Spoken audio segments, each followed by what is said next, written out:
Okay, Jody tells us we're live. Good morning, everybody.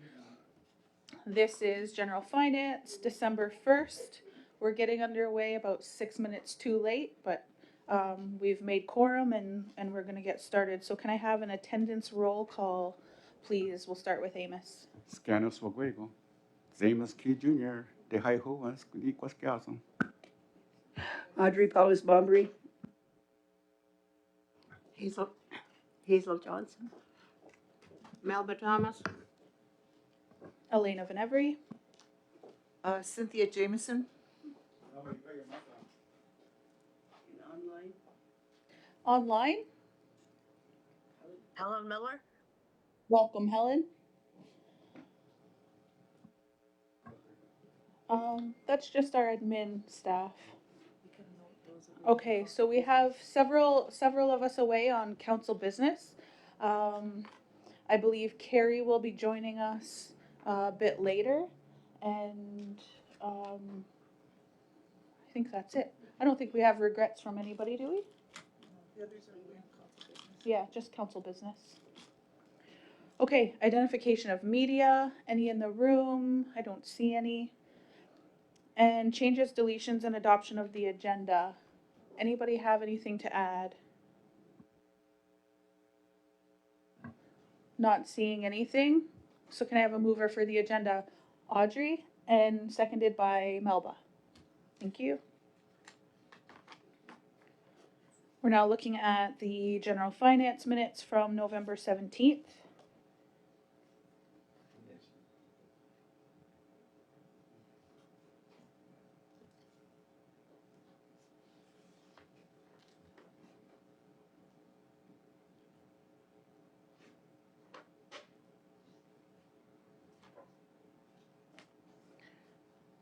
And looking for a mover.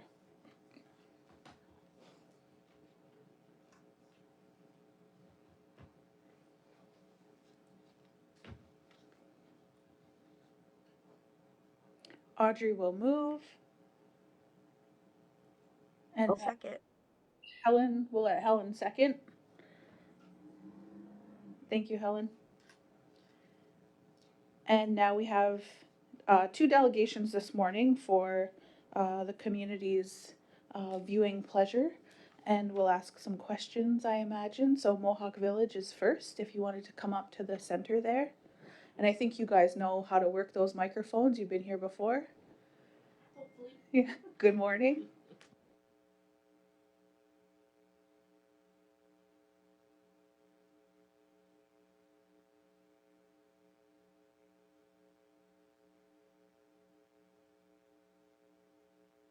If you want to press your microphone and then introduce yourselves to everybody, this presentation is live to the community. Oh, this is Dawn Hill from Mohawk Village Memorial Park, and beside me is Lila Hess. She's our project coordinator, and I'm not too sure what part you already know about our presentation because we sent in an application. Did everybody get a copy? If you wanted to give us, so the community doesn't see that, so if you wanted to give us kind of a high level overview, that would be wonderful. Thank you, Dawn. Okay, we submitted a funding request for $150,000 because we were originally allocated through Survivor Secretariat funding to complete the whole project for our memorial wall, which will be the list of over 60 communities from across Canada that had children taken and placed in the Mohawk Institute. And because we're only asking for that portion, not for the portion of the rest of the park, because Survivor Secretariat had put deposits to complete both the park garden stuff and our memorial wall, but because they had their funding, I guess, cut or stopped from the government, they had allocated and said they had put this money in the bank for us to finish our projects. In reality, that didn't come about, and because they lost their funding, they cut our funding, which really wasn't in the bank at all. And I hate to say that, but that's just the reality of what transpired. And we did write a letter saying that we did not hold, like Mohawk Village Memorial Park did not hold Survivor Secretariat to the agreement that we had, even though it was not a formal contract, but those were the things that had happened. And so we're requesting just to finish that part, 150,000, because we've already completed the base part of it, which was like $300,000. And we put in the paver stones, which Cedar Springs had as part of their budget work for us, and the benches that would sit there. So because we have part of that funding, we are only asking for the balance of that to put up that memorial wall. And I'm not too sure how much, what the community knows about who Mohawk Village is, but we're often confused with Survivor Secretariat. Although I did sit on that board for a while, I found that Mohawk Village Memorial Park was very time consuming for me, looking for funding to complete different aspects of our park. So I stepped down from that. I think originally most of the Mohawk Village members did become part of Survivor Secretariat. I think I'm the only one who had stepped down from that. So some of our members are also members of Survivor Secretariat. And that's basically what we're asking for, because we would really like to see that part finished. I think it's very important, because that whole area is also something that is part of our history, but it's because the Woodland Cultural Center is there, the restored mush hole is there. This part of the park is something that survivors want. Because most of us are getting older. I don't know how many of you knew John Elliott. He recently passed. He was a very, very much an advocate for us to complete that park. And so I think because we are all getting older and there's not as many survivors anymore, that it's important that this become part of that whole legacy of the mush hole, I guess, legacy, or part of our history. So if you have questions you want to ask me, I'll be glad to answer them. Thank you, Dawn. I don't know, we do have your presentation, but we weren't sure if you wanted to display that proposal that you sent in to the community. Are you okay with that? It's got some pictures of the future plans. Okay, maybe Tia can bring it up. And while she's doing that, I wonder about your fundraising. Has there been any fundraising for this in particular? Okay, I missed that. Yes. We had actually been stopped from doing any fundraising. Not necessarily you can't do any fundraising, but because most funders will say you have to, if we give you funds, it has to be completed in this time frame. And since Survivor Secretariat said we couldn't do any more work because of the excavations and stuff that needed to be done, or archaeology stuff that had to be done in the park, although we'd all done it before, they wanted to do it again. So we stopped actually requesting funds, except for this last fall. We did approach OTF, Ontario Trillium Foundation, and we just recently heard back from them. It was in August. Yeah. In August, they would not be funding us this year, only because they had too many applications, and that we should try again in the future, like this year sometime. So other than that, we hadn't really gotten any extra funding. In the past, we had the what do you call them? Foundation for 60 Scoop. Whoops, we had 60 Scoop Foundation had given us money. Ontario Trillium in the past. Different organizations like that. We had a lot of different funding from private donations that allowed us to do a lot of things. And if you look at, we got the pavilion all done with, like all the electrical had to be done as extra because we never got funding to complete anything. So we did things in layers. So we got the foundation, we got the building up, then we got the plumbing, and then we got the electrical, those types of things, different stages. And then we got walkways done. Those things, Community Development Trust gave us money to do some of these things. And so we did have a lot of support. And in the past, we had funding from Six Nations Council as well that helped us to get more of those things done in the park. So we will start refunding, applying for funds again. And I know there's a couple of that are coming up that we have to sit down and look at. But again, there's no guarantee that we will get money from some of these organizations. So I think that's basically what we're looking at right now. Hazel? Thank you, Don. Have you ever approached GRE and Dream Catchers and those the big money people? They may be big money, but they didn't give us big money. We did approach, and we did get from GRE, I think it was 10,000? 10,000 at one point a few years back. I think we got a bit of help with fundraising, different fundraising events, say, from,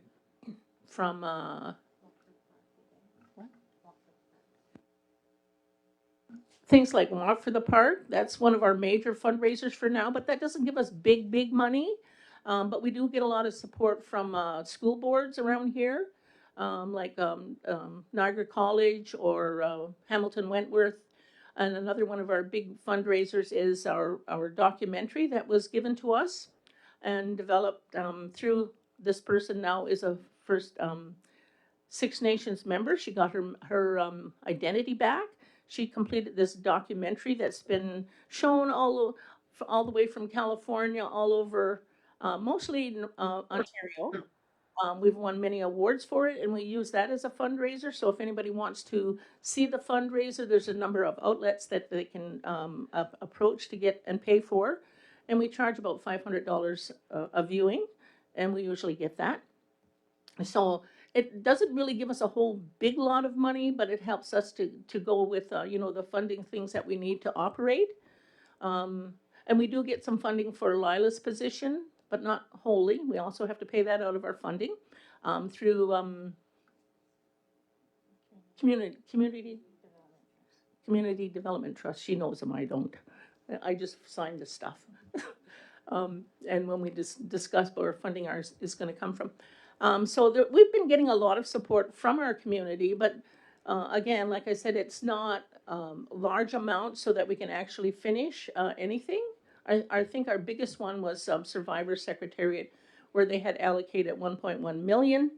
But again, they had to withdraw that, having put down, I think, almost 300,000 on with Cedar Springs to finish part of our actual gardens and stuff, and part of the memorial wall. And again, that's why we're here, because that funding was cut. And I know they recently got another $1 million from I think it was mental health here in at Six Nations to Survivor Secretariat. And I go, what are we? Chopped liver?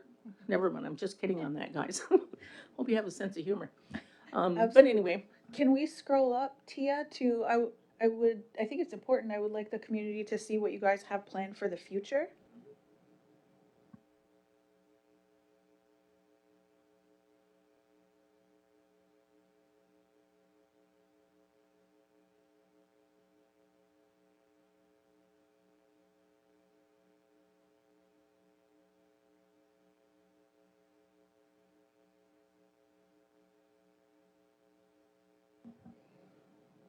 Yeah, right there. So what are how long do you think that this is going to take? Do you have a timeline for these future? They put part of the funding on there. Sorry, could you use your mic? Sorry, Don. Thanks. I forget. That we had to pay somebody to design for us, which we paid for out of our funds. And that was what we presented to Survivor Secretariat, that would be finished. But because we don't get a whole lot of money in big chunks, that would take us maybe a few years, because we have to, even if we go to Ontario Trillium, theirs is like a maximum 150,000 or sometimes 200,000.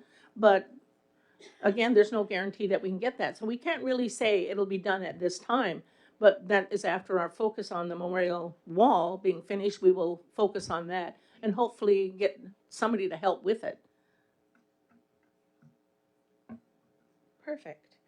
So, with that, is there any other questions? Melba has a question. Yeah, Dawn, further to Hazel's question, I've mentioned several times concerning reaching on the inside here. As you know, we have a lot of millionaires and possibly multimillionaires. Have you reached out to the millionaires that are in this community for help? Whoops. Actually, I approached Glenn Stiers, and he said he could probably pay for the whole park.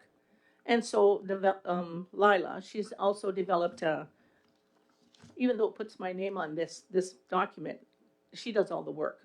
And so has drafted up one to present to Glenn Stiers for the rest of the park, or even part of it, even if they were to finish like the garden or the tiered seating areas. We'll see where that goes. I think in the past we got some stuff from Dreamcatcher, but it's not something they do either to that extent, those kind of dollars. I think our biggest drawback is that we don't really know how to get hold of the guys with the big money.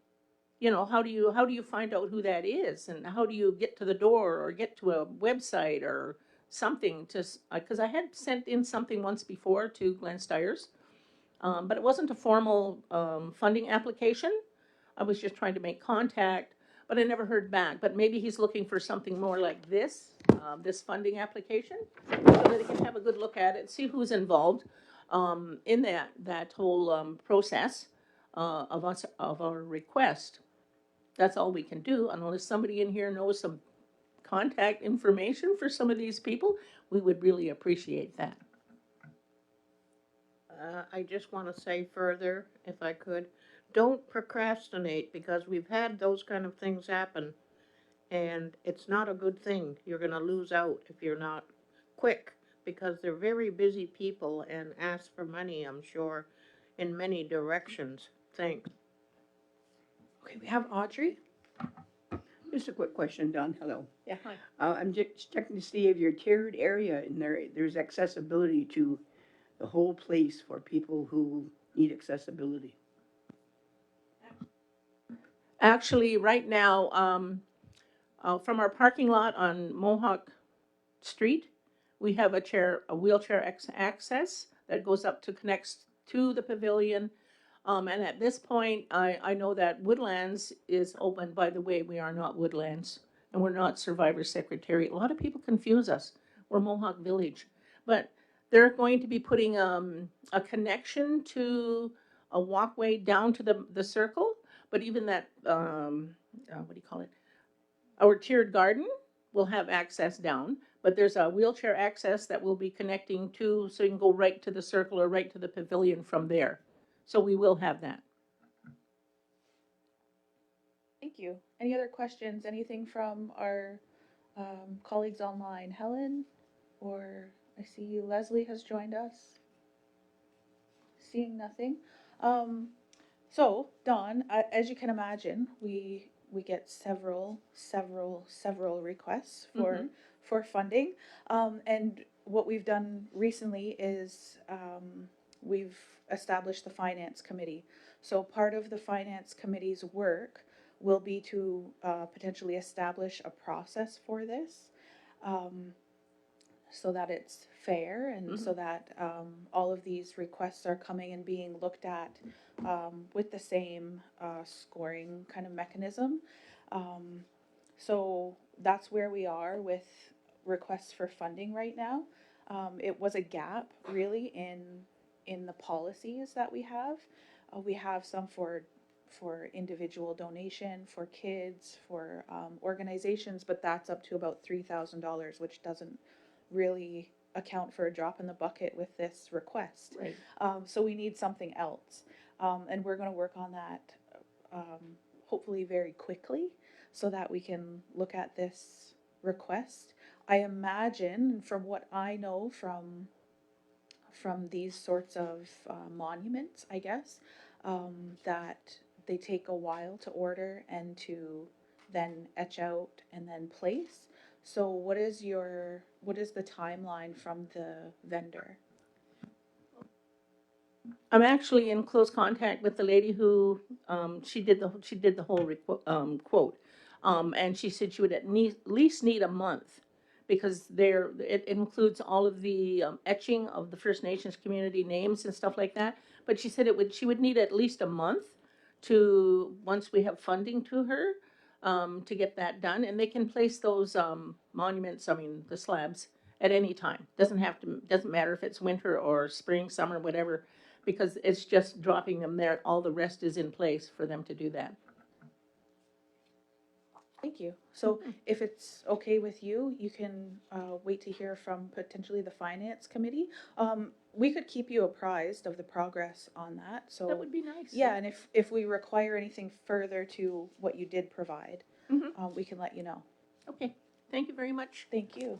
We appreciate your concern for us. Thank you.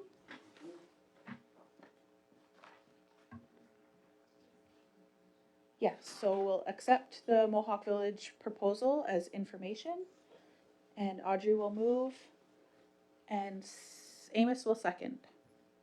Thank you, ladies. Have a good day. And we have another request and delegation. That's from Six Nations Pentecostal Church. Do we have? Okay. Tia is going to see if our delegation has arrived.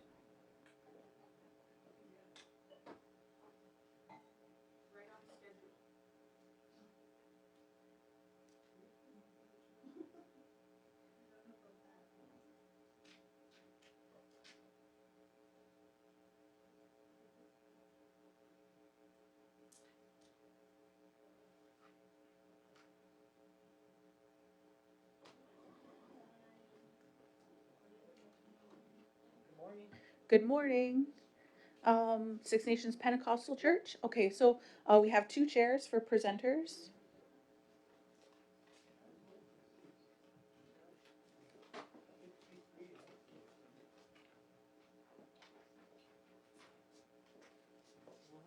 Good morning.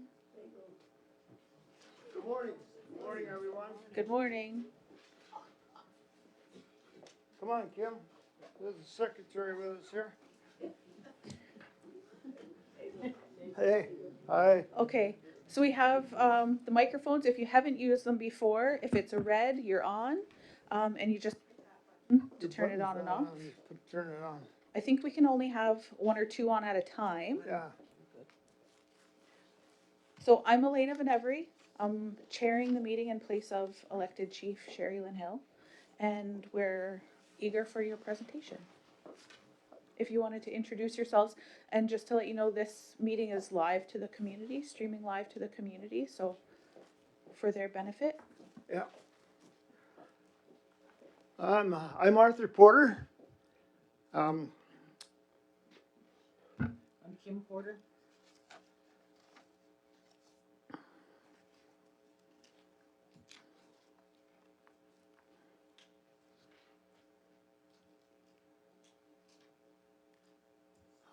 Well, I want to thank you, first of all, for having us come in and speak to us about this help we want for the church. And I believe it is in regards to the parking lot. 68,000. You have that on your notes? Yeah.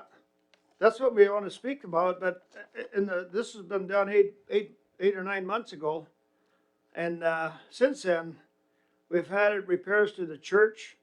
The doors and the windows we need to replace, and our Sunday school supplies, repairs to the parsonage, outdoor lighting for the parking lots, and an appreciation day for our first responders. That comes to a total of $126,100. Now, whatever help we can get from this council, we'd be much appreciated.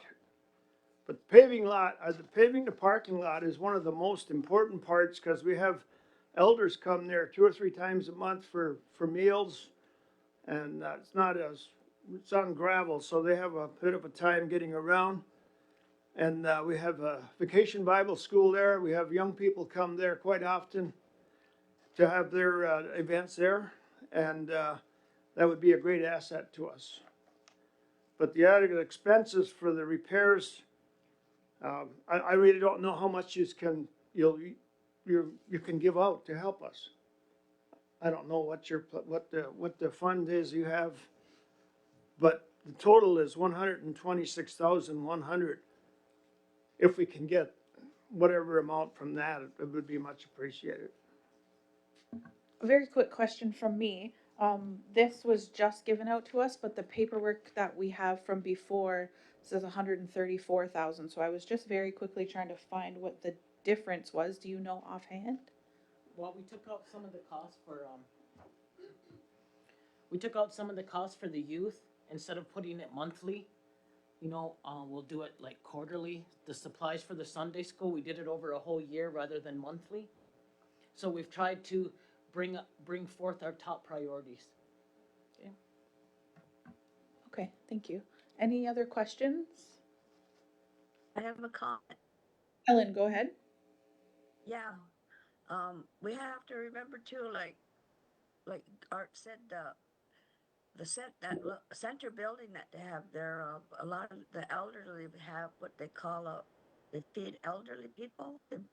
They have a soup day and different things like that, so the elderly can go there and eat whenever they have it on. They also, a lot of people use the church too when they have funerals. If they have no place to go, they'll go to the church, and the church lets them have funerals there. So there's a lot of people use that church off and on from time to time for different things. So I think it's really important to help them out with because I know how difficult it is because I have bad legs, so I know how difficult it is to be trying to walk around on gravel and things like that, and trying to miss all of the water puddles and the mud. And so I would think it'd be a good cause if we could help them out. But I realize it has to go to the finance committee first. Thank you, Helen. Audrey? Yeah, I think it's a good idea. Did you include anything in there for that building? I don't know what you call it, so everybody goes and they have their baby showers and birthdays, parties. Did you include any of that to fix that up? No, we haven't got anything, pardon? The youth center. Oh, the youth center, yeah, we use that for, we've done a lot of work in the youth center, so we have a big kitchen made, a big stove for cooking. A lot of people use it, just like Helen said, there's, for funerals and birthday parties, and, a lot of the times we just had them use it for free, because, money's kind of tight, so we try to help out as much as possible. And to go along with this proposal, we have a lady living in our parsonage, and we have a pastor now that needs a parsonage, but we can't tell her to go in the middle of the winter. She's trying to get a home. She has a handicapped son, and she's been paying rent all along, but the last 4 months she hasn't paid because she has had a battle with cancer. So we're trying to assist her as well and keep her going as much as we can. But it does cut back on our income for our monthly expenses. So that's something we're trying to do. Plus, we have a lot of young people starting to come to church, like some with addictions and some with different problems, mental issues. And the pastor's there 2 days a week, like during the day, just to talk to people that want to come in and visit him. He's there in the evenings. So we're doing our best to reach the public. That's our duty as Christians, to try to help people that need help. And that's what we work on. Thank you, and we appreciate it. Yeah. Thank you. Amos, go ahead. Yes, good morning, thank you. Have you done any internal fundraising with the congregation or other organizations as well? Oh, yes, we have. And is that part of your proposal today or not? Pardon me? Are you sharing that with us today, what your other fundraising is towards that 126,000? Well, right now, we've done, we had a bazaar last week, and we raised about $500, and that's for the church. Our tithes and offerings go to assistance of the church. I know we needed a new furnace, and we all just put extra in to pay for it. So we do a lot on our own. We also partner with the Golden Spoon, and that's how we serve our elders the dinners. We have an income and expense statement here. If you wanna pass this around and have a look at it. We only made the one, I believe, in, but it's, this is, we're just keeping it above water actually. As, tithes and offerings come in and other people support. What we really need right now is repairs to the church. Like the doors and the windows, our front door and the back door of our church is, needs replacing, and that's, 18,000. And our Sunday school repairs to the parsonage. The parsonage is probably 50 years old, and we haven't put a lot of money into it. But now that the pastor will be there to move in, as soon as the lady that's there finds a place, we have a lot of work to do in there. So we're going to try to emphasize a lot of the, if we can get any funding, we'll be putting that to good use on the parsonage to make it livable for our pastor that will be looking after the work there. Okay, do we have any other questions? Leslie has a question. Good morning and welcome today. I have a question about the parsonage. You said it was like maybe 50 years old or older. So I can imagine maybe some of there's narrowed doorways or access for fire or like to come in and out. Is that what we're sort of speaking to? Well, it needs, that's one of the things that we would have to do. It also needs, it just needs a lot of work, interior work, maybe some plumbing and electrical, windows, just to make it safer for our pastor to live and carry on the work of the Lord. Okay, so I will share with you the same thing that I shared with the delegation previous to you guys. We've now established a finance committee with this council. So the finance committee will in part be responsible for developing a policy and a procedure for these sorts of requests, because to date there isn't one that would be suitable for this. Our donation policy only goes up to $3,000, which just like the presentation before, is not suitable for this request. One suggestion that I would make is for these different items that you have listed, rank them. I don't know if they currently are ranked. There's not necessarily a number system here, but Art, you mentioned the repairs to the church are a priority. So if you wanted to rank those, because potentially partial funding might be available if that's the case, and also quotes for these things to occur. That's not in a policy anywhere. That's just going to be my suggestion going forward for whoever is going to view the whole application. Mm-hmm. So with that, if we went back and redid that, who would I hand it into? I would wait until there is a complete policy approved by council that will tell you exactly what you're going to need to provide. And hopefully that comes very, very soon. Some of this work I'm sure could happen right away, but I think some might be a springtime, maybe even summertime endeavor. So hopefully we can get something underway for you, because it is not only your request that is in. So we do want to have that policy in place so that we can get after these requests for funding. Leslie. This question is over to our finance, Jennifer Court. Good morning, Jennifer. Hi, I was just curious, do you recall last year when we were talking about that churches and other places of worship at Six Nations could apply for did we do a set aside for churches at that time? We did not at that time. Sorry. We did not at that time. We didn't put a set aside for that specifically, no. Okay. So I thank you very much for coming in. And I mentioned to the previous delegation that as soon as we have something, even if it's just preliminary for you guys to get started on getting this work together, we'll let you know, because your request is already in. We'll contact you and let you know what we're gonna need.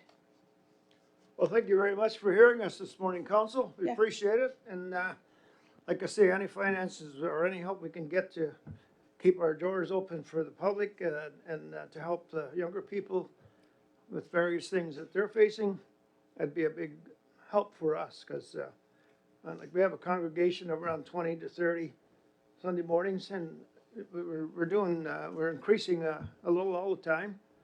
So the work that we're doing I find is very important to help our community, and we all know what the problems are out there, and we're trying to assist where we can. So appreciate the help you can give us, and have a good day. Thank you so much. Yeah, Art, take your, Thank you. thank you all. Yeah, thank you.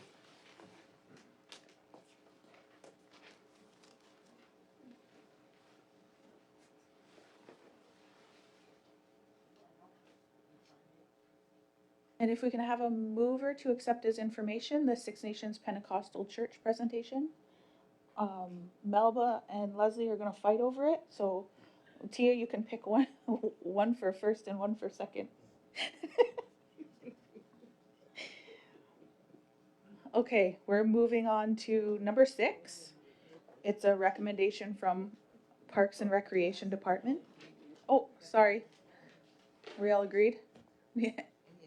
Any against? I don't see any.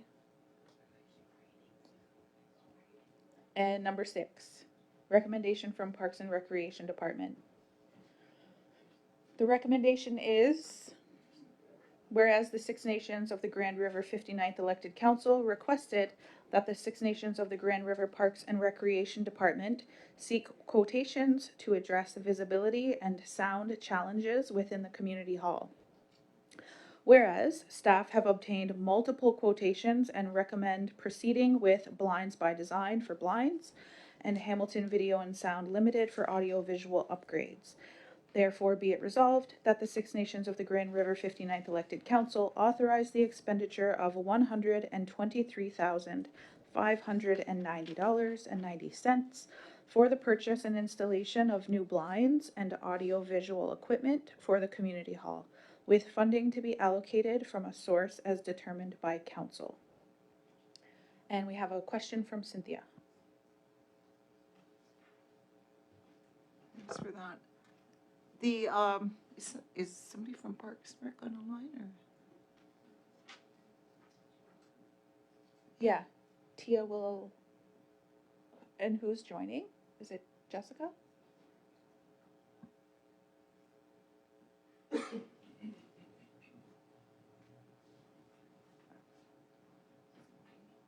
Can I? Is she coming in, or? Like, she's in, like, not physically in though, right? No, I think she'll be joining by Oh, okay. Teams.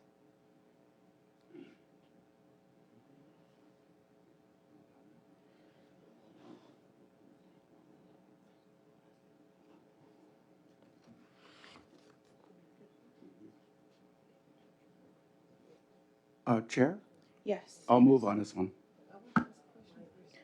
Okay, we can do, Been harping on this since I get on day one in the council. The acoustics there are deplorable, and the lighting for showing anything during the day for PowerPoints, etc., is not there because it's so bright on that one side, as you know, when you come in the morning. Yeah. It's so bright, and you can't use that community hall for anything effective except at the evening maybe. But then the acoustics and the sound is so deplorable in there. So I'll move on it. okay, Amos is moving, Audrey is seconding, and we'll go with a question.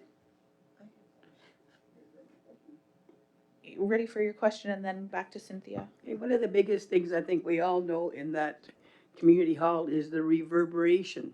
I don't see how a lot of this is going to affect that. Has somebody come in to really structurally look at it to see what can be done with the reverberation so that you can hear better?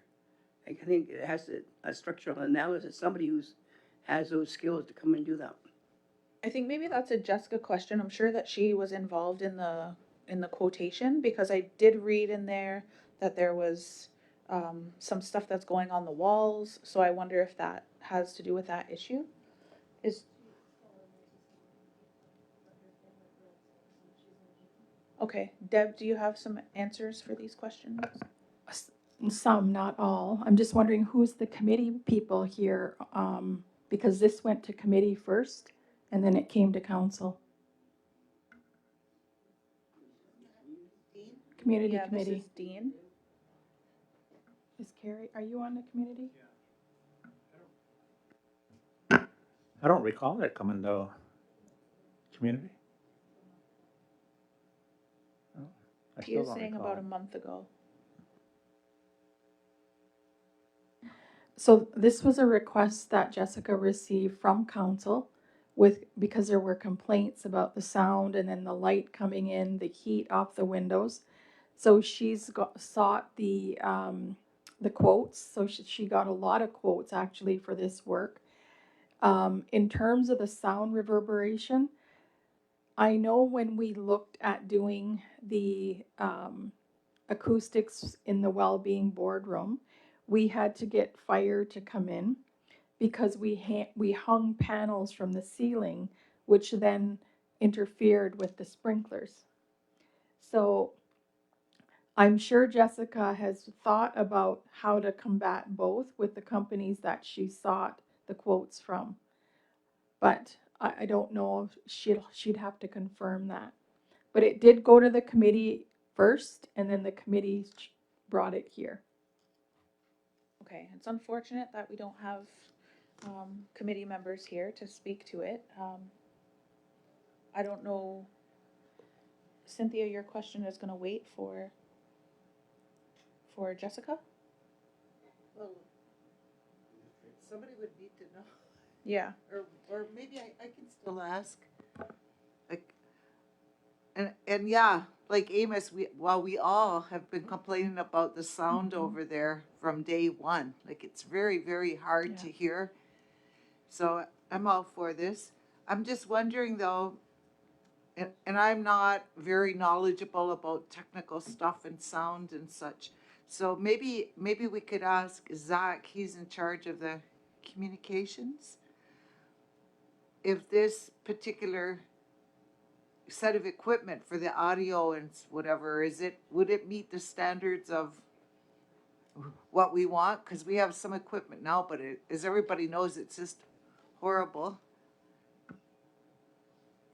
Yeah, so this item actually came up both through data governance and the community committees. In data governance, less formally, we just sort of more discussed it, and then obviously Councillor Dean being on both committees. So Jessica worked with us with IT as well, just to sort of understand, is there any sort of components on that side? And yes, so when these companies come through and do their assessments, they're looking at what kind of speakers are needed, microphones, is there any sort of sound dampeners on the walls? Like they're sort of looking at the whole aspect of it, because there's a lot obviously involved with the audio side over just getting a louder speaker. Like you need to be able to absorb the sound. Obviously with in the community hall with that upper part, a lot of the sound can live up there, so it makes it harder to hear sort of horizontally as well. Excuse me. So that's sort of the one piece. The other side is the visual side. So ensuring if anyone's doing presentations in there, that the screen can be seen more easily. Getting blind, we had talked about getting like blinds on the, I think the back doors, windows, as well as the big windows on the side. So again, you can kind of close the whole community hall in and make it dark so you can watch presentations more easily. So yeah, these companies, I know just from sort of talking to Jess briefly about this, there's a lot of sort of aspects that they're looking at. It's not just a basic, like, here's a new microphone, here's a couple speakers. Like it's a whole sort of upgrade, and it's a whole system that they're looking at, which is reflective in the price as well too. Yeah. Remember, council, when we approved funding for whatever the item might be, we're also required to identify the source, and that's noted in the briefing note. And luckily, Jennifer is here. I don't know if she could identify a source for us.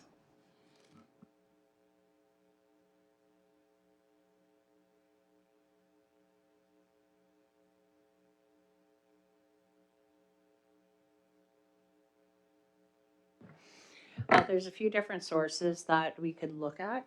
Obviously, we have OFNLP, but aside from that, we have the development management agreement funds that have not been distributed for this year, that we could add this as an approved project and then distribute the rest throughout the organization if this is what is priority for council. Go ahead, Cynthia.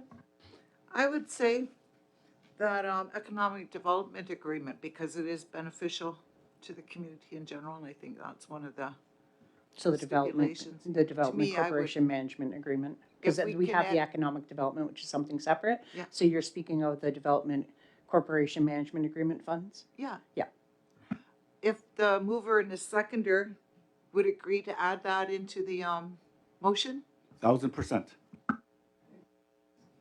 Okay, both in agreement. Any other questions before we move on to voting? Leslie? I just need to get clarification on this because I also sit on these committees as well. And the same with Carrie, I don't recall even the conversation regarding that.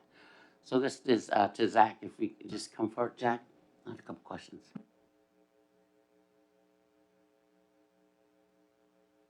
So in your opening statement, you just spoke to that the data took this on. Is that what you said? No, sorry. So this actually came up in both committees. So Dean's the chair of both committees. It came up on the community side because that's where Parks and Rec answers up to. And then it came through data governance because he was asking us about looking at more ways to share information with community, especially in a community setting. I know himself and Councillor Amos had talked about wanting to look at like community meetings that we could hold, whether councillors took that on, that sort of thing.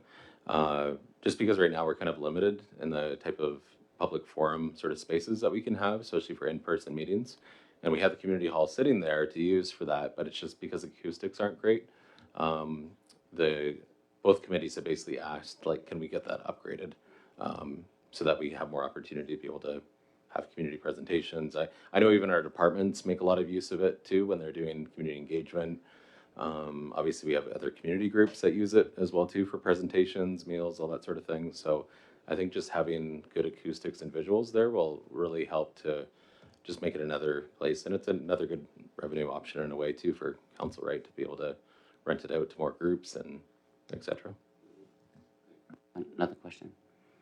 A lot of times we ask for various quotes. So did we take these people based on the fact that they were the lowest quote, or how does that work? I unfortunately can't answer the specifics on that. I just know about the general proposal. But referencing back what Deb said, I know there was a lot of quotes that came in for it. I just don't know the purpose of the specific one. I'm assuming she probably followed what the policy is, which is to look at the best quality for the best price. So. Thank you, Zach, because I do know what the sound system is like in there. I mean, even for election nights. Couldn't even hear anything in there. Thank you. Thanks, Zach. Hazel? Yeah, I just want to say that I recall us talking about this situation in council here after one event, I don't know which one it was, and nobody could hardly hear a word that was said. So from that, it went to whatever committee it went to.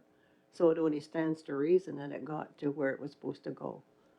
And as far as quotes, I think that becomes, after it leaves us, that becomes a part of the administrative system, what quote they pick, because that's what they're hired to do, right? Okay, thanks. Okay, so we have a mover and a seconder, and they've both accepted that the economic development management funds will be the source of funding, adding to that motion. And if there are no more questions, we can have a vote. Pardon?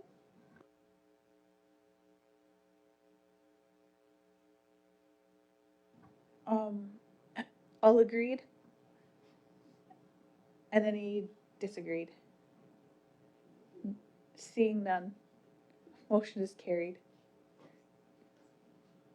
And we'll do second reading. Audrey and Hazel. Amos is too slow. And Voting on second reading. All agreed? Any disagree? Not seeing any.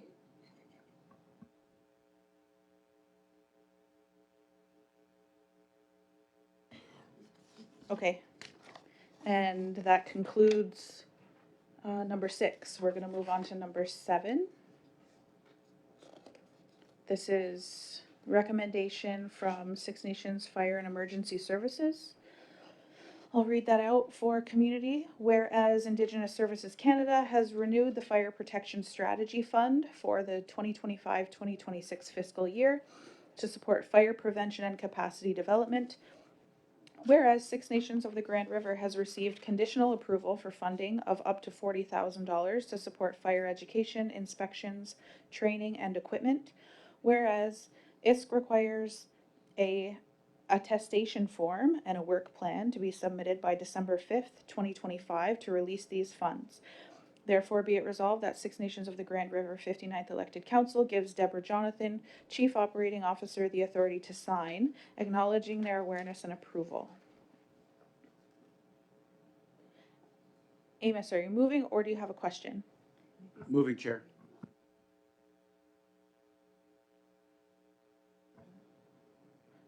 Cynthia is looking for a high-level work plan, just letting the community know what is. Oh, okay. Cynthia will review it for us. Unless, Tia, is the mic set on the line? Okay. They provided it along with their briefing note. It sounds like there's a requirement before the funds are released to have a work plan to be approved by council. And what we have here is fire education and prevention services and purchasing custom fire education prevention materials, etc. And that's to be done by the 1st of May. Fire preparedness activities, again, by the 1st of May. Smoke and carbon monoxide detection, and that would be by the end of February. And it says fire extinguisher installations, but there's no comments on there. And then inspection of community buildings for fire code compliance, that will be by February the 1st. And also there's a note, inspection of firehouse, fire vehicles, and address minor fire code variances, but there's nothing in that one, so I'm thinking, is that just not applicable for this work plan then? I don't know. Is that something you can speak to, Deb?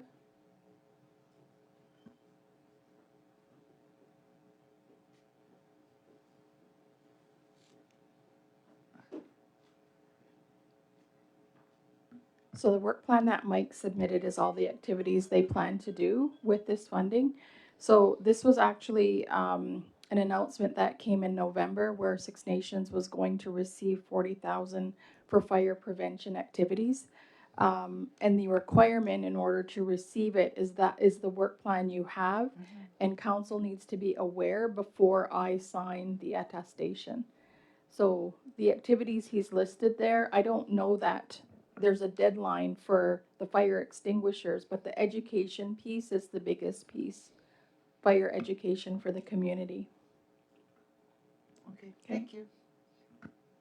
And it's being carried out according to this, or the contact is Kelvin Thomas, the acting deputy fire chief.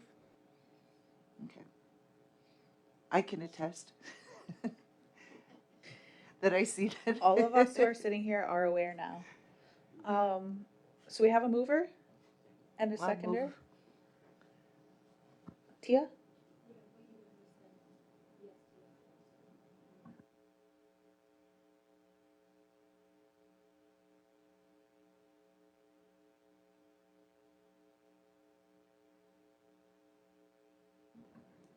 Okay, Amos and Leslie are good to move and second.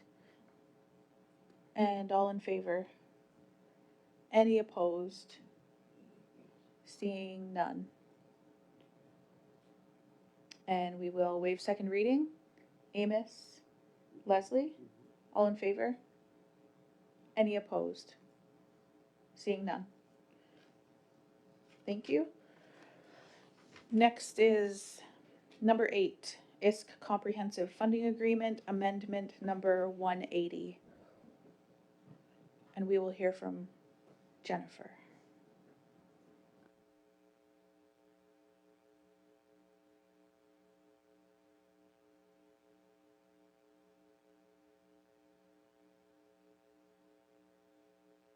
Elena, Yes, Helen?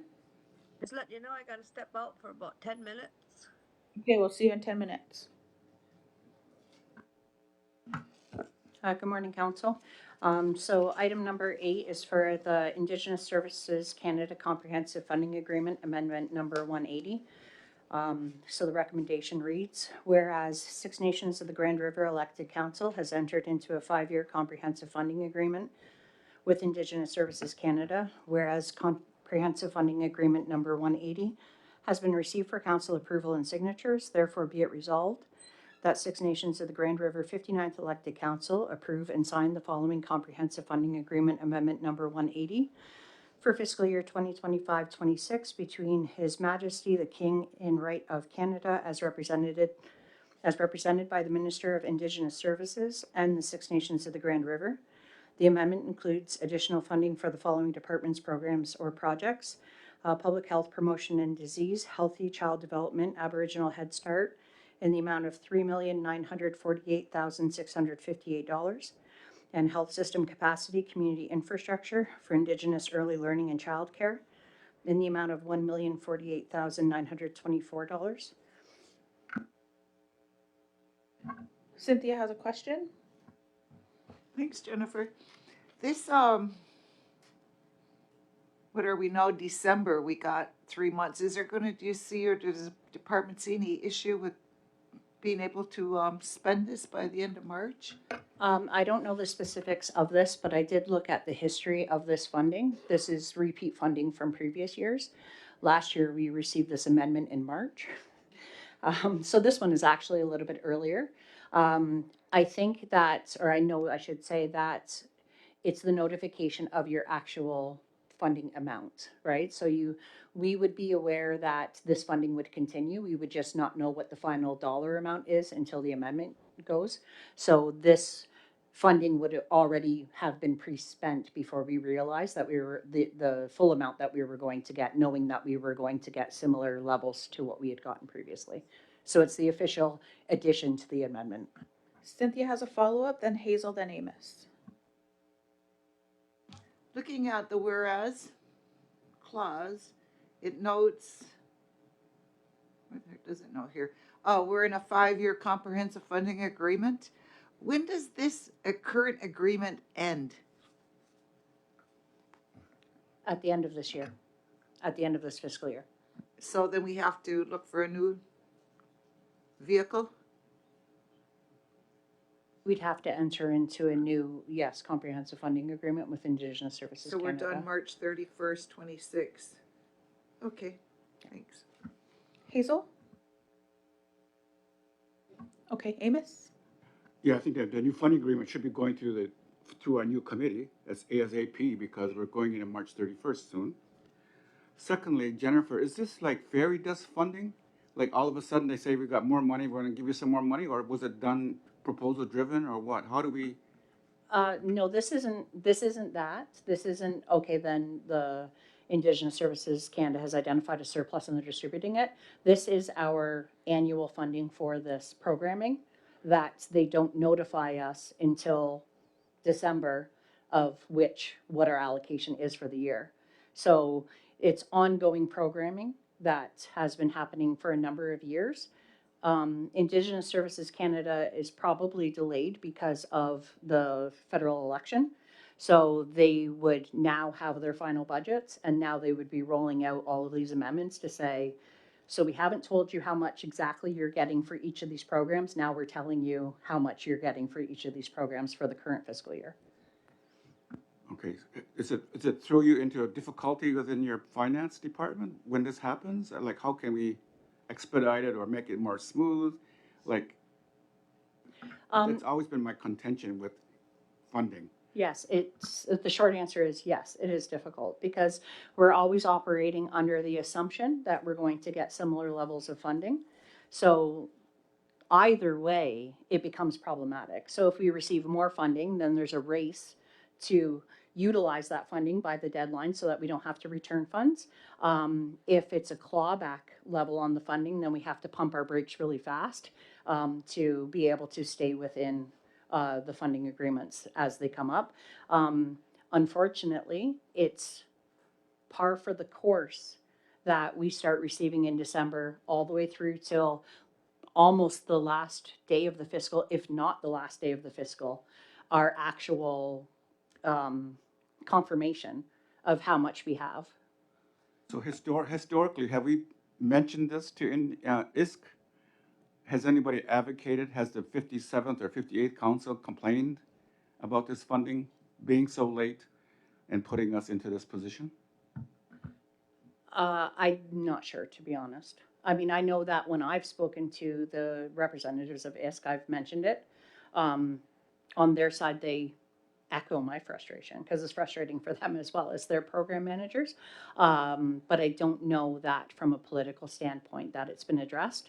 And if it has been, I mean, I could speak to the rest of the councilors. Other councilors were here that were here in those. Just to follow up, I think this should be an item for our Finance Committee as well. We've got to advocate for this. Agreed. Audrey?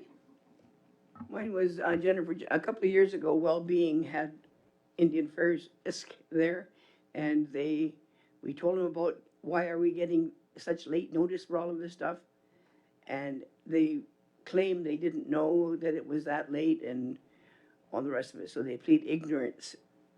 But what we did push back, but I think it should have gone to the chief and council to do all the pushing back. It would have been more effective, and maybe that's why we have to do it.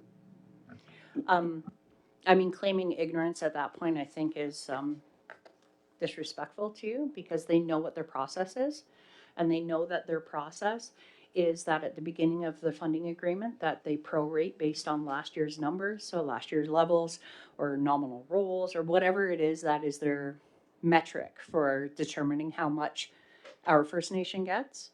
And then they advance into our agreement a certain percentage. So depending on which line item that is, that could be 50%, that could be 75%.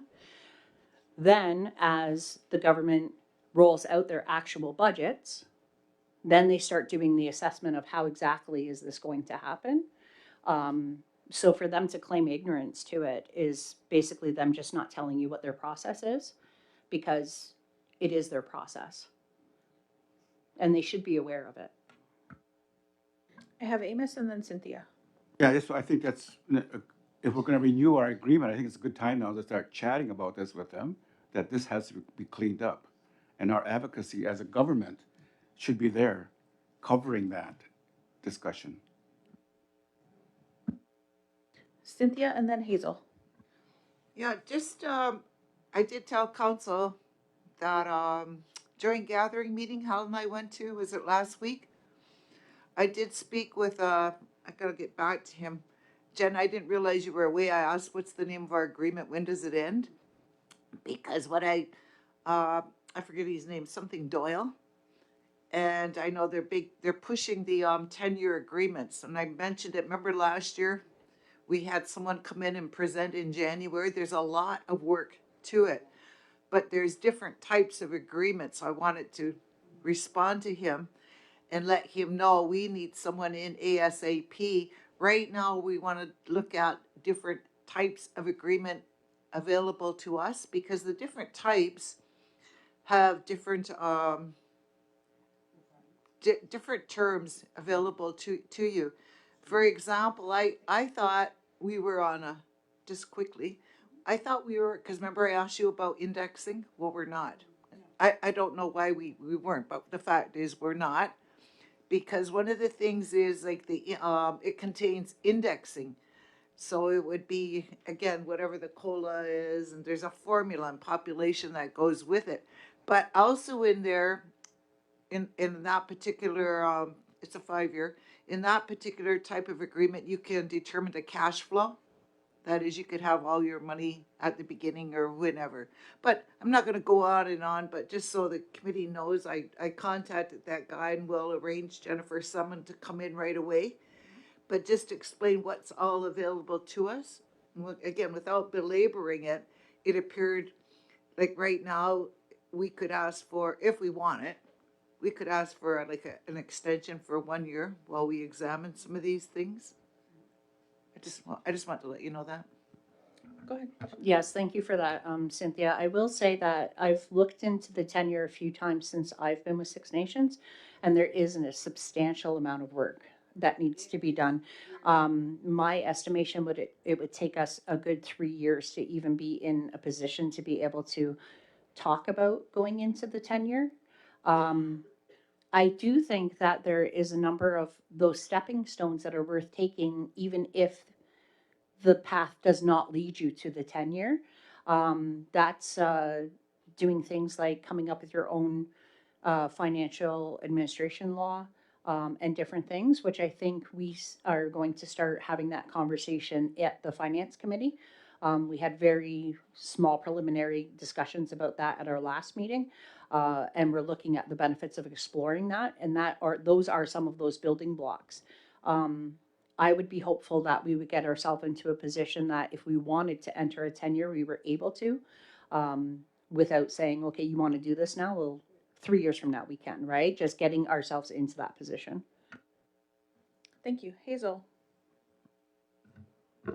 Yeah, I just recall, I don't know if it was the 58th council where I recall making the suggestion that the council would ask ISK to get the funding here and give this organization time to deal with it rather than sending at the 11th hour and expecting you to, you know, spend it all. It was impossible. So I don't think it was ever taken up though. It was, I remember saying it. Thanks. Okay, any further questions for Jennifer about the amendment? I'll move. Seeing none, Amos is moving. Leslie is seconding. All in favor? Any opposed? Seeing none, and we'll waive second reading. Amos and Leslie, all in favor? Any opposed? Seeing none. Thank you so much. Thank you, Jennifer. Moving on to number 9. December 15th, 2025, General Finance, moved to December 19th, 2025. The senior Christmas event is being hosted at Monthill Golf and Country Club. Chief and council are invited to attend, but this event will interfere with the General Finance meeting on December 15th. Requesting to move this meeting to Friday, December 19th, 2025 for decision and discussion. We'll go to Melba right after Deb. Thanks, Elena. I'm wondering if Shirley or Brooke are on the line, because my understanding is we were aiming to move it to Thursday, December 18th, not the 19th.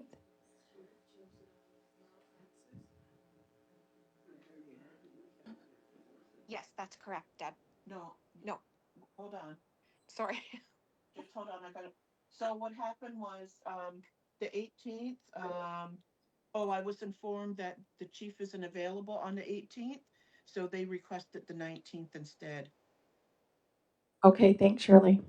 Yep. Sorry about that. Melba, go ahead with your question. Just move. Okay, Melba is moving. Do we have a seconder? Leslie is seconding. Any questions or comments? Helen, did you hear what we just discussed very briefly? We're moving the general finance. Yeah, I did. The next general finance, we're moving it to Friday, December 19th, because it conflicts with the senior Christmas event that's being held, and they would like for chief and council to be available to greet and have a meal with the seniors. And that is also our finance committee meeting. What is the time again, Deb? or Brooke or Shirley? Jennifer is only here for the morning on the 19th. Yep. So we've got it scheduled for 9 a.m. on the 19th. And what we'll do is we'll do our best. Like, we need to have this meeting because we've already got political liaison. We'll probably not have political liaison because I'm just not sure if we'll have quorum that day. We may have quorum, but I know we probably won't have staff because people are going to start taking their vacations. So we're trying to be strategic as possible and trying to um, be ahead of the game and make sure everyone get their items in for either this meeting or the general council, which is the week before on the 9th, on the December 9th. The seniors dinner doesn't start at 9 a.m., does it? It's 11 It starts at 11 a.m. That's correct. and continuing on until what time? Until It's scheduled till 4 p.m. okay. So are you thinking of um, trying to do a morning for GF that day, or? Give me 1 second, Shirley. We'll have Cynthia. Okay, okay. Yeah, I think of course it would be very good if council could attend the dinner, but I think our first priority, we're counselors, is to do our council business. So I don't Yep. know why it was moved to begin with. So I'd say stick with where it is, because if we moved it, one, Jennifer's only a limited time available, and we also have our finance committee is already in that spot. So I just say stay where we are. Start at 9. If it goes till 4, surely to goodness they'll notice our presence and we can make it say by 1, and hopefully we can complete our council business. We just stay with the date we already got, because it's already in all of our calendars. I'll move we just stick with our date. I don't know if I gotta move it because it's already a council date, but I'll move it if it's need. How are we all feeling about that? Any comments, Melba? Yeah, I think other political business is very important, but so is the seniors. They expect council to recognize them and be part of them and greet them, as you mentioned. So that's my added understanding. Thank you. Would it make you happy, Melba, if maybe you attend? We excuse you from general finance and you go attend for us for the day until we get there. Um, I think they want to see counselors, not just one individual. I know some of the staff probably want to be part of them. Thanks. Yeah, I understand where you're coming from. Um, any other comments? Audrey. I think it's a good idea, but I think whoever chairs has to keep a really tight focus on the time. If we can even get done by noon, and then we've got 4 hours to spend over there, or whatever time you have to give. How come you're looking at me like that? I'm not I was looking at Cynthia, not sorry. ruling with an iron fist. Helen, go ahead. I agree with Cynthia. I think our council business has to come before anything because, especially finances. So I agree with what she said. Okay, I think we have a consensus. We'll keep the meeting as it is, December 15th. Is that okay, Shirley? That's okay. That's fine with me. We'll keep it there. And then knowing that we have an event to attend and we will get there as soon as possible. Thank you. Council, it seems that we're at the end of our open agenda. We're at number 10, motion to adjourn and adjourn to in camera. You got a chair on that 15th Oh. too. Thank you. Leslie is moving to adjourn, seconded by Carrie. All in favor? Any opposed? Seeing none, thank you all. Thanks community for watching, tuning in, and we'll see you next time.